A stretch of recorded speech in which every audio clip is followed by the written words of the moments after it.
అందరికీ నమస్కారం. Rebel star Prabhas అలానే మెగాస్టార్ చిరంజీవి గారు వీళ్ళిద్దరూ నటించిన మూవీలు అయితే రాబోతున్నాయి. అయితే ఇప్పుడు వీళ్ళిద్దరికి ఒక గుడ్ న్యూస్ అనే చెప్పాలి. హైకోర్టు గ్రీన్ సిగ్నల్ ఇచ్చిందట. దాని డీటెయిల్స్ తెలుసుకునే ప్రయత్నం అయితే చేద్దాం. ప్రస్తుతం స్టూడియోలో సినీ క్రిటిక్ జగదేవ్ ఉన్నారు. వెల్కమ్ చెప్దాం.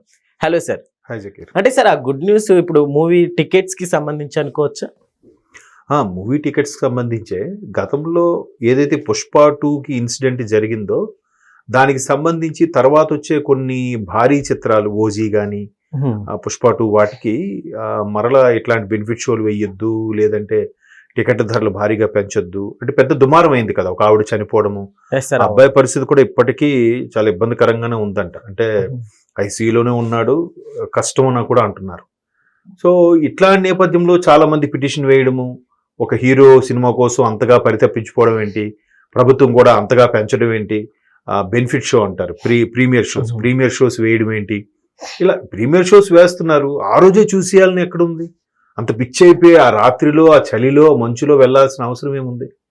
అంటే అల్టిమేట్గా మనం ఆలోచించుకోవాలి, మన సేఫ్టీ మనమే ఆలోచించుకోవాలి.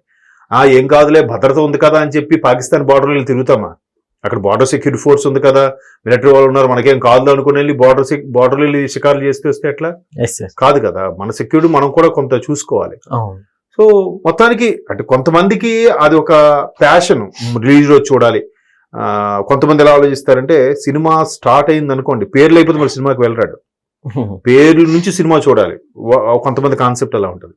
ఇంకొంతమంది నేనే ఫస్ట్ చూడాలి, నాకు ఒకటి స్టోరీ చెప్పకూడదు, నేను వాడికి స్టోరీ చెప్పాలి కానీ నాకు ఒకటి ఒరే భలే ఉందరా సీన్ నా దగ్గర వచ్చి అలా అనకూడదురా, నేనే ముందు చూడాలరా అని చాలా ఈగోలకు పోతూ ఉంటారు. సో అట్లాంటి వాళ్ళందరూ ఇట్లా పెంచినా కూడా వెళ్ళిపోతారు. ఇప్పుడు ఆ రోజు పుష్ప 2 చనిపోయినప్పుడు ఆ వ్యక్తి తాలూకా హస్బెండ్ సుమారుగా 3,000 పెట్టి అంత కొన్నాడంట టికెట్స్. అప్పుడులో పెద్ద సెన్సేషన్ అయ్యింది కదా. సో తర్వాత ప్రభుత్వం చాలా సీరియస్ అయ్యింది, ముఖ్యమంత్రి గారు కూడా అసెంబ్లీ సాక్షిగా మాట్లాడారు, అంత అయింది. తర్వాత ఆ 4 సినిమాలు ఏవో పుష్ప 2, ఓజీ ఏవో వచ్చాయి మధ్యకాలంలో, వాటి వరకే. ఇప్పుడు కొత్త సినిమాలకు అదేమి లేదు, అబ్జెక్షన్ మీరు పెంచుకోవచ్చు అన్నట్టుగా హైకోర్టు తీర్పు ఇచ్చిందంట. అది ఊరట. ఎందుకంటే రేపు సినిమా పండగ అంటే నాకు తెలిసి పెద్ద పండగ సినిమాకి సంక్రాంతి ఒకటి, సమ్మర్ హాలిడేస్ ఒకటి, తర్వాత దసరా ఒకటి. సార్ ఇప్పుడు ఈ సంక్రాంతికి అంటే పెద్ద మూవీస్ కూడా వస్తుంది, రవితేజ గారి మూవీ కూడా. సో ఎలా ఉండబోతుంది సార్? అంటే వారనే రవితేజ గారి మూవీ మీద ఎక్కడ టాకు లేదండి. జనరల్ గా ఎక్కువ కాంపిటీషన్ అంతా మన శంకర్ వరప్రసాద్ గారు పండగకు వస్తున్నారు, క్యాప్షన్ అది. రాజాసాబ్ ఎలాగూ ప్రభాస్, ఈ 2 ఉన్నాయి. దాని తర్వాత తమిళ్ జననాయకన్ ఏదో ఒకటి ఉంది, అది జననాయకన్ తుస్సే అని చెప్పాలి. ఎందుకంటే భగవంత్ కేసరి రీమేక్ అని ఆ ట్రైలర్ చూస్తే అర్థమైపోతుంది. బట్ తమిళ వాళ్ళు బిల్డప్ ఎక్కువ కాబట్టి మన తెలుగు వాళ్ళకి కాపీ కొట్టామన్న విషయం వాళ్ళు వాస్తవాన్ని అంగీకరించారు. సో మెయిన్ కాంపిటీషన్ అంతా కూడా ఇప్పుడు థియేటర్స్ కి అడ్జస్ట్మెంట్ కి మన శంకర్ వరప్రసాద్ గారు ఒకటి, రాజాసాబ్కి రెండిటికే థియేటర్స్ అడ్జస్ట్ చేయాల్సిన పరిస్థితి. అటువైపు ఏపీలో ఆల్రెడీ 1,000 రూపాయల వరకు పర్మిషన్ ఇచ్చేసింది ఆ 2 రోజులు 3 రోజుల వరకు. సో 9న అంటే 9, 10, 11 తర్వాత అక్కడ నుంచి సంక్రాంతి హాలిడేస్ కాబట్టి ఈజీగా ఎంత వరస్ట్ సిచ్యువేషన్ లో కూడా 300 కోట్లు అయితే వచ్చేస్తుంది. మరి అంత వరస్ట్ గా ఉండకపోవచ్చు ఏ సినిమా కూడా. మరి అనిల్ రావిపూడి గారి సినిమా అంటే ఫుల్ కామెడీ ఫ్యామిలీ ఎంటర్టైనర్, దానితో వెంకటేష్ గారు ఎంట్రీ ఒకటి ఉంది అందులో. ఇంకా రాజాసాబ్ ఏంటంటే ప్రభాస్ గారు ప్రతి సినిమాకి ఒక డిఫరెంట్ గా ట్రై చేయాలనుకుంటాడు కాబట్టి ఆయన ఇందులో కూడా ఒక కామెడీ హర్రర్ గా చేశారు. దానికి మంచి రెస్పాన్స్ వస్తుంది. ఒకవైపు సాంగ్స్ అంతగా లేవంటున్నారు కానీ సినిమా మాత్రం ఒక రేంజ్ లో ఉండొచ్చు, ప్రభాస్ ఎలివేషన్ సీన్స్ అవి కూడా అంటున్నారు. సో వాళ్ళు పెట్టిన ఖర్చుకి తగ్గట్టుగా లాభం రాకపోయినా పర్వాలేదు కానీ నష్టం రాకపోతే చాలు. ఎందుకంటే రిలీజ్ అయిపోయి మార్కెట్లోకి వెళ్ళిపోతే వీళ్ళు పెంచే రేట్లు ప్రకారం ఆ తర్వాత ఆడియో రైట్స్ అని, శాటిలైట్ రైట్స్ అని, ఓటీటీ రైట్స్ ఇవన్నీ ఉన్నాయి కాబట్టి బాగానే వస్తుంది. కాకపోతే నెంబర్ గేమ్. ఇప్పుడు చూసారా ఆ దురంధర ఏదో 1,200 కోట్లని, పుష్ప ఇన్ని కోట్లు, బాహుబలి ఇన్ని కోట్లు అని మాట్లాడుకుంటున్నారు కాబట్టి ఆ వేలం వేరులో పరుగులు తీయకపోతే సినిమా సక్సెస్ అయినట్టే, మంచి డబ్బు పైసలు వచ్చినట్టే నిర్మాతకి. దాని తగ్గట్టు పైరసీ కూడా అలాగే నడుస్తుందిగా. ఇప్పుడు ఆయన ఎవరు ఇమ్మంది రవిని పట్టుకున్నారు. Yes sir. పట్టుకున్నారు కానీ అది ఒక్కటే అయిపోయిందా? మిగతా మూవీ రూల్స్ ఏవో ఉన్నాయి కదా, మరి అవి ఇంకా నడుస్తూనే ఉన్నాయిగా. కాకపోతే ఇమ్మంది రవి ఛాలెంజ్ చేశాడు కాబట్టి ఐబొమ్మతో దొరికిపోయాడు. వాడు ఎవడో ఛాలెంజ్ చేయలేదు కాబట్టి సైలెంట్ గా నాకు ఎందుకు లేదురా బాబు అని ఆ సైటు ఈ సైటు, ఆ పాత అడ్రస్ ఈ పాత అడ్రస్ ఐపీ అడ్రస్ మార్చుకుంటూ మొత్తానికి మూవీ రూల్స్ వాడు కొనసాగించేస్తున్నాడు కదా. సో మన అఖండ 2 ప్రొడ్యూసర్స్ అన్నట్టు ఎక్కడైనా దొంగతనం జరిగింది, దొంగను పట్టుకుంటే అంటే దొంగతనాలు ఆగిపోతాయా? ఆ ఒక్క దొంగనే పట్టుకున్నట్టు అంతే కదా. ఇంకా దొంగలు చాలా మంది ఉన్నారు కదా.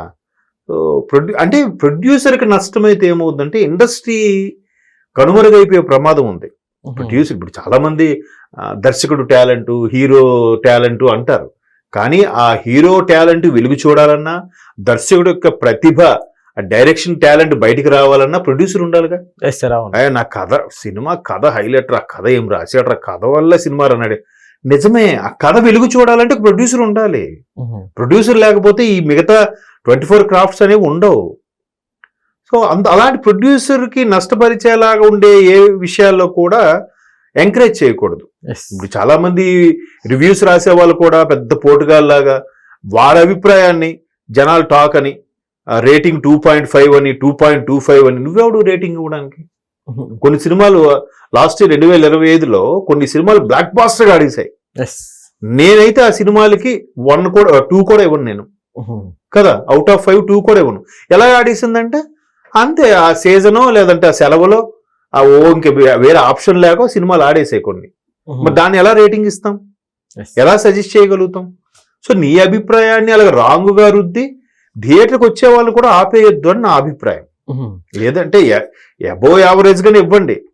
సార్ ఇప్పుడు సంక్రాంతికి ఈ మూవీస్ తోటి అంటే ఫుల్ మీల్స్ ఇవ్వబోతున్నారని అనుకోవచ్చా మూవీ లవర్స్ కి? ఏమోనండి, మీరు అన్నట్టు ముందు థియేటర్స్ ఇష్యూ, తర్వాత చిన్న సింగిల్ థియేటర్స్ చాలా వరకు క్లోజ్ చేసేసారు. మల్టీప్లెక్స్లు ఉన్నాయి, పెద్ద పెద్ద స్క్రీన్లు ఉన్నాయి. మీరు అన్నట్టు శంకర్ ప్రసాద్ గారు ఒకటి ఉంది, రాజాసాబ్ ఒకటి ఉంది. సార్ బేసిక్ ఈ సంక్రాంతికి ఏంటో ఒక 2 పెద్ద సినిమాలు 2-3 పెద్ద సినిమాలు అందరికి అంటే పబ్లిక్ టాక్ బయటికి వెళ్ళినప్పుడు కూడా ఎక్కువ మౌత్ టాక్ ఉంది 2 మూవీస్ కి. అంటే మీరు సంక్రాంతికి మీరు అబ్జర్వ్ చేస్తే మీరు అన్నట్టు డాకు మహారాజు, గేమ్ చేంజర్ సంక్రాంతికి వస్తున్నాం. డాకు మహారాజు పర్వాలేదు, గేమ్ చేంజర్ ఫ్లాప్ డిజాస్టర్ అయిపోయింది. తర్వాత సంక్రాంతికి వస్తున్నాం, ఎత్తుకెళ్ళిపోయింది సినిమా, 300 కోట్లు కలెక్ట్ చేసిందంట. ఎవరు ఎక్స్పెక్ట్ చేయలేదు, ఫ్యామిలీ ఆడియన్స్ అంతే కూడా. సో ఏంటంటే అదంతే. గేమ్ చేంజర్ కూడా సినిమా బాగానే ఉంటది. ఇది ఒక 10 ఏళ్ళ కిందట వచ్చి ఉంటే ఆ సినిమా వేరేలా ఉండేది. అటువంటి స్టోరీలు చాలా వచ్చేసాయి కాబట్టి గేమ్ చేంజర్ ఆడలేదు. డాకు మహారాజ్ ఇంకా ఒక మన్యం వీరుడో లేదంటే ఒక బందిపోటు కాపాడుతున్నట్టు ఒక స్టోరీ, అది రొటీన్ అయిపోయింది. ఓకే, కాబట్టి చూద్దాం. మరి టికెట్ రేట్ పెంచుకోమని గవర్నమెంట్ పర్మిషన్ ఇచ్చేసింది. ఇంకా ప్రొడ్యూసర్స్ కి మెయిన్ ఊరట కదా సినిమా ఎలా ఉన్నా కానీ. బట్ సంక్రాంతి హాలిడేస్ కాబట్టి జనాలు ఎస్పెషల్లీ ఉత్తరాంధ్ర, గోదావరి జిల్లాలకి the one and only entertainment సినిమా. మినిమం కలెక్షన్స్ అయితే వచ్చేస్తాయి. Okay sir, thank you.